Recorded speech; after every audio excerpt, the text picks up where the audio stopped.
আজকে এই শুভেচ্ছা বিনিময় সভায়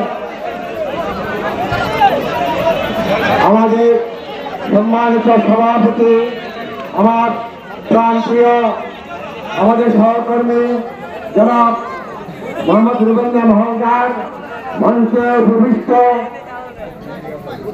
আজকের এই সভার প্রধান আকর্ষণ জুনাগঞ্জ মাধবপুরের গর্ব নয়, শুধু সারা বাংলার গর্ব, যিনি সারা বিশ্বকে আয়োজিত করতে যাচ্ছেন। সেই জন্য মানবতার ফেরিওয়ালার জন্য জাতীয় জনাব বঙ্গবন্ধুর মৃত্যুর পর রাজনীতিবিদদের একটা কালচার হয়ে গেছিল, দুই হাত ধরে শুধু পকেটে ভরা।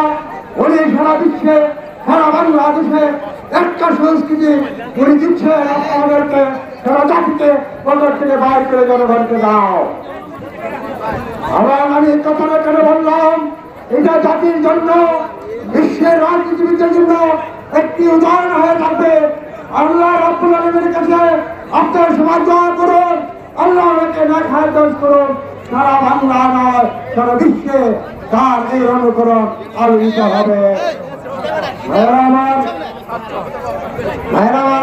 আমার বেশি কথা সময় নাই, কারণ আমাদের প্রধান আকর্ষণ চলে আসছেন। আমি আপনাদের কাছে একটি অনুরোধ করছি, আজকে প্রধান অতিথি মাননীয় সংসদ মহোদয়ের দোয়া ছোঁয়া ও সমর্থন নিয়ে আমি আগামী উপজেলা পরিষদ নির্বাচনে চেয়ারম্যান পদে প্রার্থী।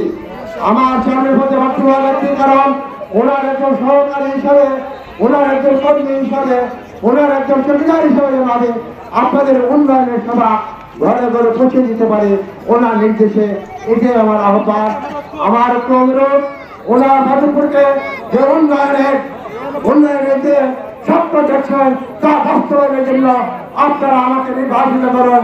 আমি আপনাদের কাছে প্রতিজ্ঞাবদ্ধ হচ্ছি, সুমন ভাইয়ের চিন্তা চেতনা আদর্শ বাস্তবায়নের জন্য আমি আমার রক্ত দিয়ে হলে আমি চেষ্টা করে দেব। আমি আপনাদের কাছে শেষ পর্যন্ত এই আছে, আমি আমার বক্তব্য শেষ করছি। জয় বাংলা, জয় বঙ্গবন্ধু।